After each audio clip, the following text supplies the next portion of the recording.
for allowing us to be out of your house of worship.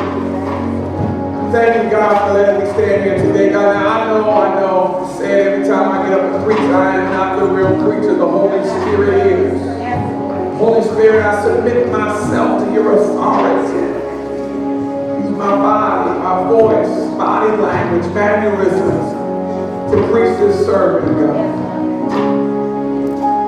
If any sermon is going to be understood, that same Holy Spirit must give us the understanding. So to those who are not asleep like Eutychus was,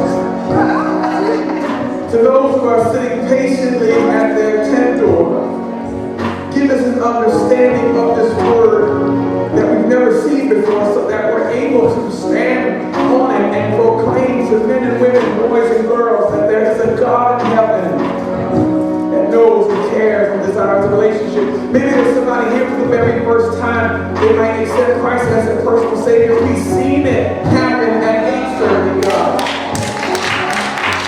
We've seen it happen at 8:30 where a few came forward and gave their lives to Christ. So God, we know that you can do it in here again, Father. God, maybe there's some folks who are already saved, God.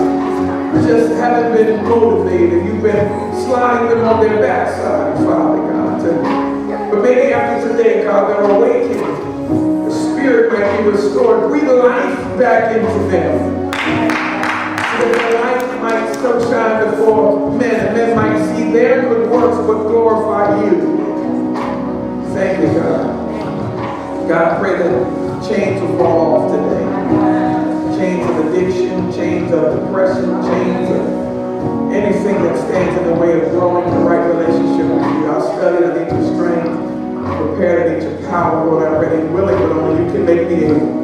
The grass withers, the flower fades, the word of our God shall stand forever. In Jesus' name I pray, amen. Y'all give God some praise. Amen. If you have your Bibles today, you turn with me to the book of Psalm, amen. Psalm chapter 42, Psalm chapter 42, amen, amen. Psalm chapter 42. When you found it, please stand to your feet. I often say that we stand to our feet not because of spiritual acrobatics, but if Jesus stood in the temple while reading the scripture. If the Word stood while reading the Word. If the Word stood while reading the Word, how dare we, if you're physically able to get up on your feet and let's stand and read the Word of God. But there's a way to receive it. If I receive this Word, with my mind only, it will be dead for me. But if I receive this Word, with the Spirit over my mind, it will be life for me.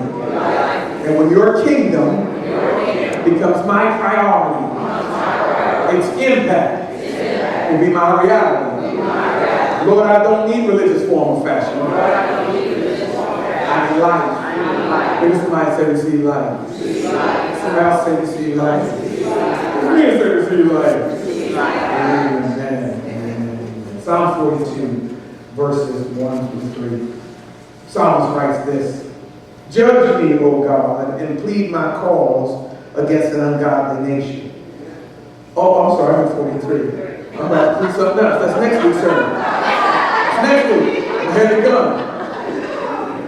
Psalm 42, verse 1 says this: As the hart panteth after the water brooks, so panteth my soul after thee, O God. My soul thirsteth for God, for the living God. When shall I come and appear before God?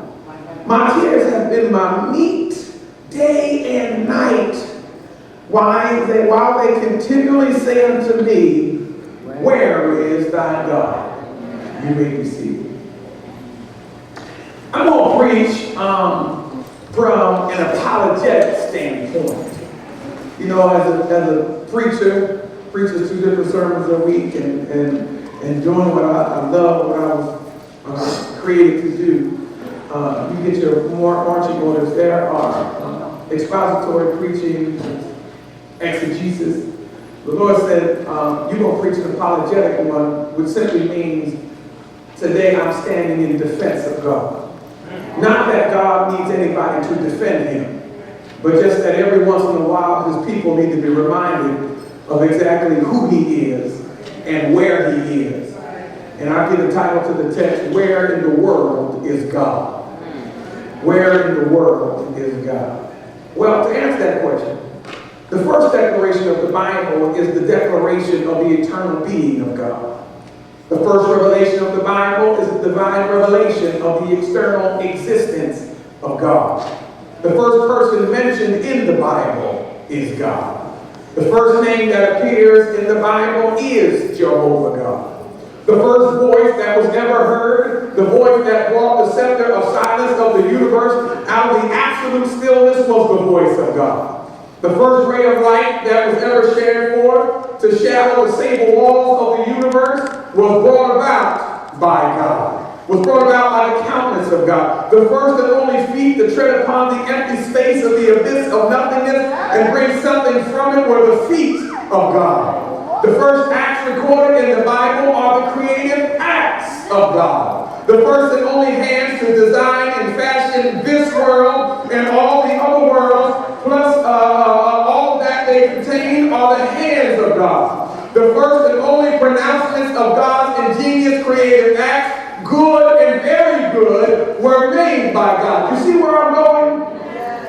The first sunrise to break the dawn was ordered by God. Yes. The first song of praise was sung by the heavenly choir of angels, were sung to give glory and honor to God. The first bird to just warble a tune while her feathered rivals listened to it got her voice from God. The first man on earth was created in fashion in the image and the likeness of God. Man's first knowledge was the knowledge of God. Man's first knowledge concerning himself and who he is was told to him by God. Man's first glimpse about the world, man's first knowledge about the world around him, above him, below him, was imparted to him by God. Man's first glimpse was a glimpse of God. Man's first consciousness was the consciousness of God. Man's first partner, Cornerstone, it was God. Man's first step was in step with God. Man's first stroll in the Garden of Eden was with God. Man's first conversation was held with God. Man's first words were taught to him by God. Man's first delight was the delight in fellowship with God. Man's first desire for companionship was the desire for companionship with God. Man's first truth was the truth of God. Man's first law is the law of God. Man's first interest was the interest in God. Man's first counsel was the counsel of God. Man's first pleasure was the pleasure of having a comradeship with God. Man's first joy was in God. Man's first upward glance looked into the eyes of God. Man's first smile was beheld, was the smile of a beaming God. The first beauty that man beheld was the beauty of the holiness of the countenance of God. The first act that showed to man was shown to him by God. Man's first privilege was granted to him by God. Man's first task was given to him by God. In God, man lives, moves, and has his being. But yet, with all that God is for man, and yet all that God does for man, man's conscience is so seared, and his mind is so darkened, until he belches forth the foolish question, where is God? After all of that, some of y'all still sitting in here asking the foolish question, where is God? Cornerstone, we live in a day of distrust, even of the eternal being and in the eternal existence of God. We live in a time of the shaking of the very foundation of all that is worthwhile. That's the time that we live in. We live in a day when some people believe that something has happened to God. In this push-button and jet-propelled age and scientific age of know-how, and this Google age of Google everything, this age of unequaled educational advantages, in this age that we call postmodern, some believe that we have actually outgrown God. They believe that the God of our fathers, the God of our forefathers, has gone out of business. They believe that the God of the Bible, at least the original God of the Bible, now the American God they love, but the God of the Bible, they believe it doesn't exist anymore. Some people among us, we hold materialism as the God of this world. No longer is our generation possessed with optimism and faith as we were, as our foreparents were just a few years ago. I have never in my life, family, seen so many church leaders suffering from depression, suicidal thoughts, quitters, backbiters, chasing vainglory, mean-spirited, accusers of brothers and sisters, fault finders, blame shifters, and I'm talking about church leaders today. No wonder in this postmodern church appears to so weak as compared to days gone by, because I think we forgot who God is. Now look, this ain't gonna make you shout today. If it's your first time here, then listen, then I gotta tell you, come next week, we might shout next week. But this week, I'm here to tell you who God is. I'm here to make a proclamation. Maybe that will give you some strength once you are reminded of who God really is. I know I look young, but I'm an OG. Amen. As a matter of fact, I'm a double OG. Ain't that right, Ryan? No, dad's a double OG. I'm 53 years old. I've always been an old soul, and they tell us double OGs that the God we talk about, the God to whom we pray, the God to whom we praise and thank, the God in whom we trust, the God in whom we worship, he ain't here no more, Pastor Grave. And if he is, he ain't ever around. Maybe he just politely excused himself for a while. This generation, they don't believe in the God that we worship and serve. If we're not careful, most churches don't even believe in the God that they worship and serve. How can you believe in the God that you worship and serve and still walk around defeated? That blows my mind. I'm reminded in his word that I am more than a conqueror. So in other words, I don't care what it look like. I can still hold my head high, because in him, according to Romans 8:37, in him I am more than a conqueror. They tell me that's out of style, Graves. They tell me that they don't believe in the God we worship and serve. They don't believe in the God we trust to supply all of our needs. The name of God does not command the respect it once did. Am I right about it? Men do not revere God as did our forefathers just a generation ago. Listen, I remember when I was a boy, the name of God meant something. How many of you, when you were younger, the name of God meant something? If the name of God was mentioned, we stood still. And as a matter of fact, you couldn't walk in church while they was praying. Ushers just missed it right here. When they get done praying, then you can walk in. Some of y'all get mad at that, but we were told to stand still. Stand still, the name of God meant something. I remember when lightning was flashing and thunder was roaring and rain was falling and there were torrents of wind where were blowing, and we were told that God was at work. And because God was at work, go there and sit still. Turn off the TV. Matter of fact, unplug it. Because God is at work and you need to be still. We ain't taught to revere God like that no more. But I'm telling you, wherever there's a storm, God is at work. We was told to sit over there and be quiet. That's not the case today. People have no fear.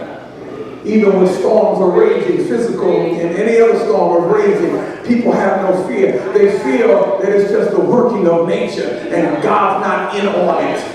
Every flood, every raindrop, every wind has to get permission from God to even get started. So if it's happening, it's from God. AccuWeather ain't in charge of nothing. AccuWeather is telling you what God's doing. That's all AccuWeather is doing. But I was taught that God was in everything. I God was in everything. The old folks that raised us, you know, my mom and dad that raised me and my grandparents that were around, aunts and uncles, they feel that it was just the working, it wasn't just the working of God, but that God was in everything. The old folks raised us to tell us God was in everything. However, in today's world, the name of God has become what we call omnibus hollow noun, meaning it seems, it means that at the world, in all the world, some may believe that he's doing something and others may believe nothing at all. It's a tragedy that man owes his very existence to God, and yet we say that this is just God talk. This is just Jehovah rhetoric. This is what we call anachronism. In other words, they say that any talk of the God of the Bible is out of place, Pastor Graves. It's from a former age. It's no longer relevant. Therefore, they arrogantly ask, where is God? Stay with me, Cornerstone. I'm building a case. Well, James is an attorney. You know I'm building a case. Amen. I'm building a case. Our 20, y'all saw it. Y'all remember like Law and Order and paper my old school, Perry Mason. Like right now I'm a prosecuting attorney. I'm building a case against the world that's saying there is no God. Our 21st century is one of great marvelous achievement, yet also in this 21st century is filled with despair. Never before in the history of the world have so many been bewildered, perplexed, and mixed up, despairing people. You have never seen this many despairing people as you have seen in the world today. Even during the Great Depression, they knew somehow they was coming out. Not today. Well, they cut off your cable. You done lost your mind. Huh? You mad because the car broke down. Instead of celebrating, I got money for Uber. How you celebrating the wrong stuff, right? You ain't walking by a bus ticket. And so everywhere you look, somebody is going to pieces. Somebody's committing suicide or committing murder. Never before have been so many young people and old people alike who have lost their faith in everybody and everything. Never before has there been such merciless and heartless crime in our street. Home life to some is a literal hell. And all that some children come home to is cursing and fighting. All they see is drunkenness. All they hear is all they see is a rotating door of men and women out of their homes. The reason for all of this, the reason for so much of this despondence, this distrust, this bitterness, is because, man, what we have done, we've done something called God switching. God switching. What are you talking about, Pastor? Let me explain. We have switched God for gold. We switched grace for greenbacks. We have switched homes for houses. We have switched precious times for good times. We have switched soul sense for nonsense. We have switched wholesome instruction for trash. We switched chastity for twerking and riotous living. That was for the young folks. But that's the stuff we switched it for. We switched being godly men and women to wanting to be Instagram and social media models. We switched all of that. We've done God switching. And then we have the nerve to cry out, where is God? I'll tell you where he is before we close out here today. We switched churches for entertainment centers. If I hear another person tell me how I should design a church, listen, all the fancy designs, they don't welcome in the Spirit of God. You know what welcome to the Spirit of God? A right heart. Those who worship in spirit and in truth. So I don't need your coffee machine. I don't need a corporate setting. I need 2 or 3 or more gathered together in the name of the Lord Jesus Christ. Because in his presence, everything we need, you got to understand, we switched all this stuff and we wonder where God is, right? We switched churches for entertainment centers. We switched prayer for parties. We switched God's truth for Satan's lies. It seems the same people who arrogantly ask, where is God, are the same people coming loose at the seams. God ain't going nowhere. But we switched a whole lot of stuff. We double OGs. I know we're told that we're corny. We don't know what's up. We don't know the score no more. We're behind in the times. They tell us that the God we talk about, the God we preach about is out of date. You know, one of the tragedies of this postmodern society is that our small children, whose minds are susceptible to any kind of teaching, they're taught by these same infidels. They're taught by the agnostic. They're taught by the atheist. The people who are teaching our children are the same ones that are asking if there is a God.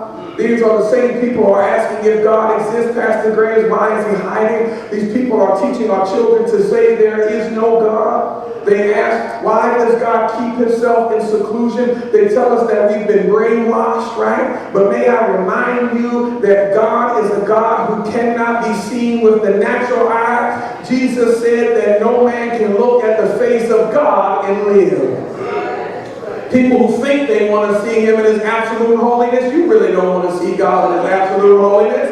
Bible scholars, you know what I'm talking about. The human eye cannot look at the smallest glimmer of light without being dazzled, without being blinded, even at a tiny candle. You can't even look at a small light bulb shining in your home for very long without being affected by its brightness. That being true, how in the world do you think you can look up on the face of God, whose holy countenance is brighter than 10,000 suns? You can't look at God. You can't look at, you don't want to really see God. He is not a God to be seen with the natural eye, but he's a God to be seen with the spiritual eye of faith. That's how we see God. Well, it was funny to me, Brother Anthony. We accept the fact of the orderliness of the universe, right? And we accept the fact of the consistency of the operation without question. We accept that. And we don't try to get out of it just because we can't explain it, right? We accept that, right? If we'll accept all the facts without any question, why do we want to question the existence and the eternal being of God? It's absurd to say there is no God simply because you can't see him. You can't see sound, but you listen. You can't see air, but you don't refuse to breathe. You can't see your own strength, but you keep moving, right? You can't see sight in your eyes, but you keep on looking. even though you can't see what makes you see. You can't see the taste in your mouth, but you keep on eating, right? The atheist says there is no God, but the Bible has already labeled them a fool. The agnostic says that he is not sure of the eternal God, and that's just stupidity. Secularism says that the old guard, the OG, like Pastor Graves, that we talk about, it may have been all right in his day, but your day is out of order right now. They tell us old timers that he might have been our need filler in days gone by, but his days are over. They say that they are their own need fillers. Let me tell you this.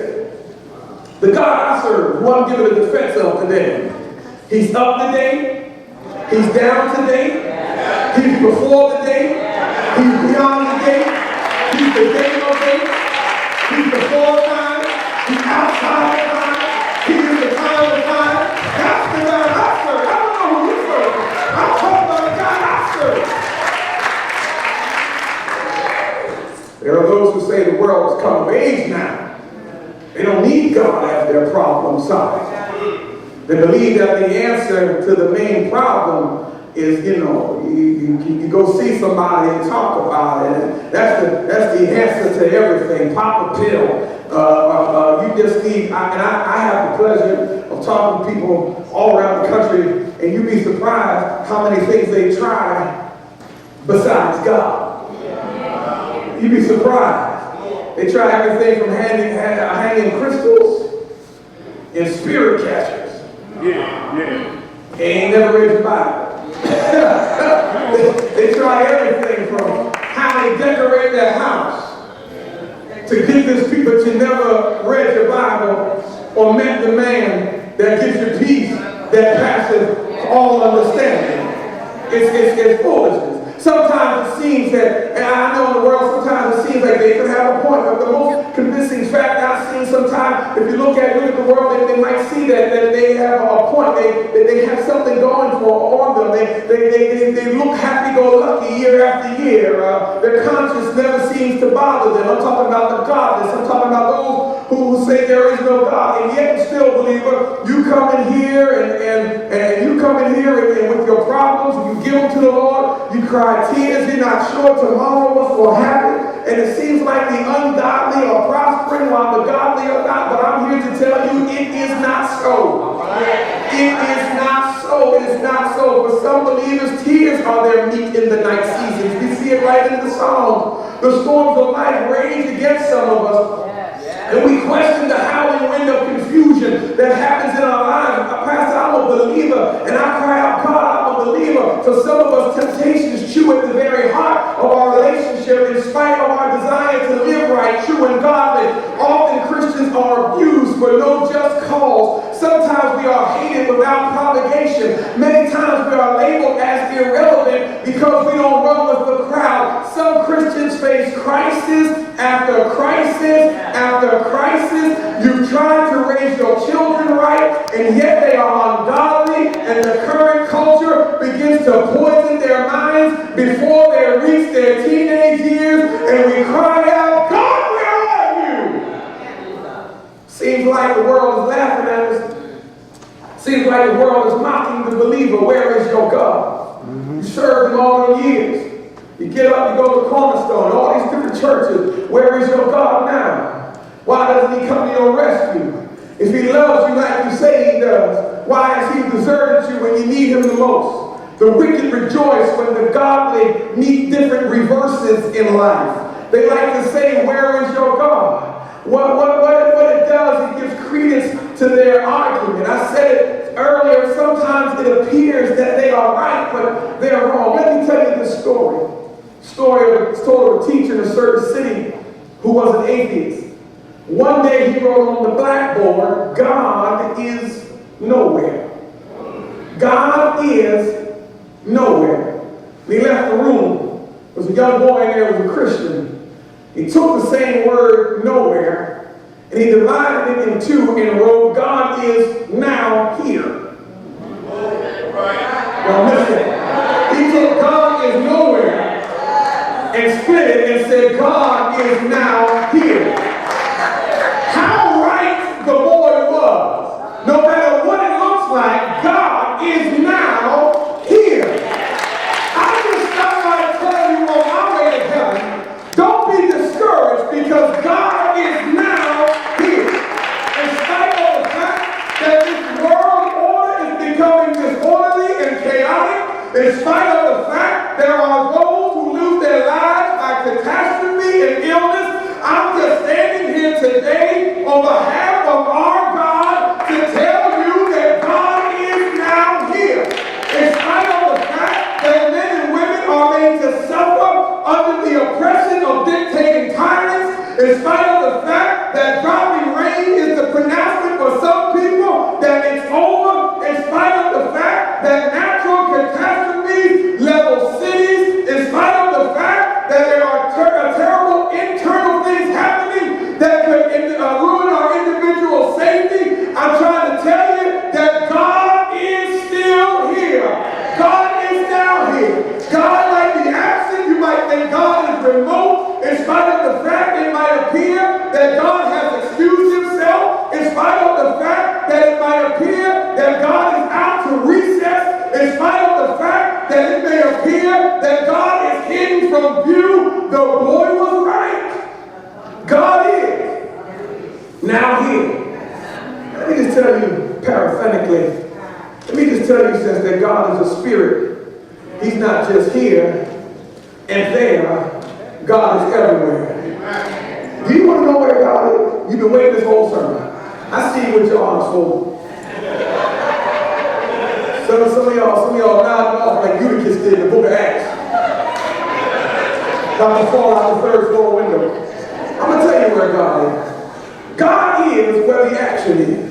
That's where God is. God is where angels angels bow at his feet and cry, holy, holy, holy. God is where the sun is blazing and the stars twinkle. God is where the oceans roar and the mad waves sleep. God is where the mountains rest in their rock-ribbed and rugged brows at the bottom of a floating cloud. That's where God is. God is where the trees grow and the flowers bloom in every color. God is where the eagles soar above the clouds, where small creatures crawl in their home. God, Cornerstone, is where the action is. God is where things are happening. I tell you, you're looking at me crazy. But let me tell you, God is where babies are being born, where little children romp and play. God is the strength of their youth as the bird walking with steady strides. God is where the aged begin to walk with faltering steps, leaning on the arm of another. God is where some are enjoying good health, while others are in toil and pain and in sickness. God is there. God is where life for some is sweet, where life for others are bitter. God is still there. God is where some are living in poverty.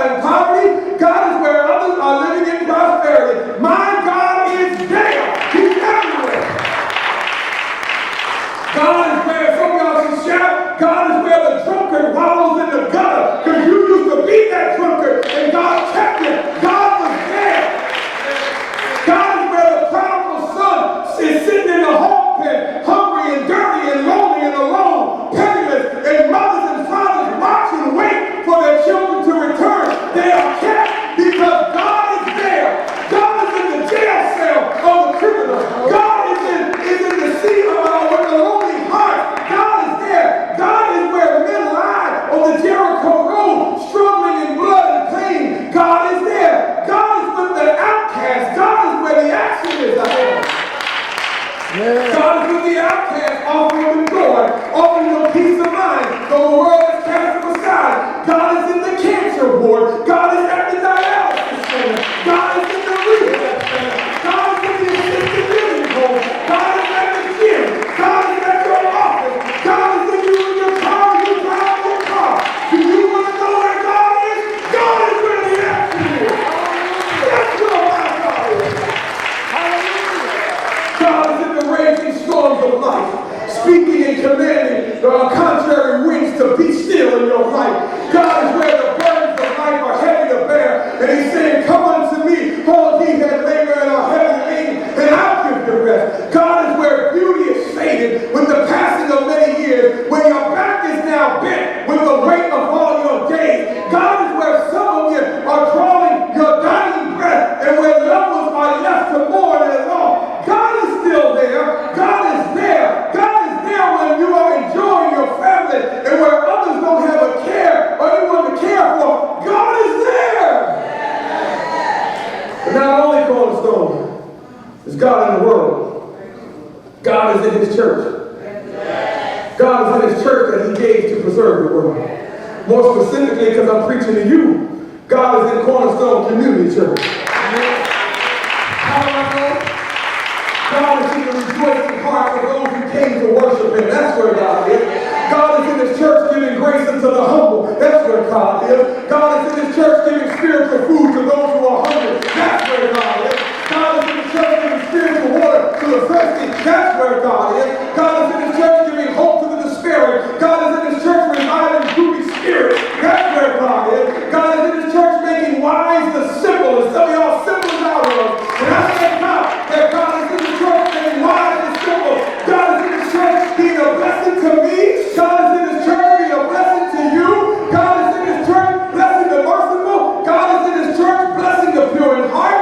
God is in his church blessing the peacemaker. God is in his church blessing those who are persecuted for righteousness' sake. God is where the action is. I'm almost done. But not only is God in the earth, but God is in the heaven also. God is in the heaven where angels sing with veiled faces and veiled feet. And they bow before him in perpetual reverence, and they cry, holy, holy, holy. And God is in heaven. And for the record, heaven is his throne. That's where he is. But I can't close Cornerstone until I testify that not only is God in heaven, not only is God in earth, not only is God in the church, but God is also in me. And since I have had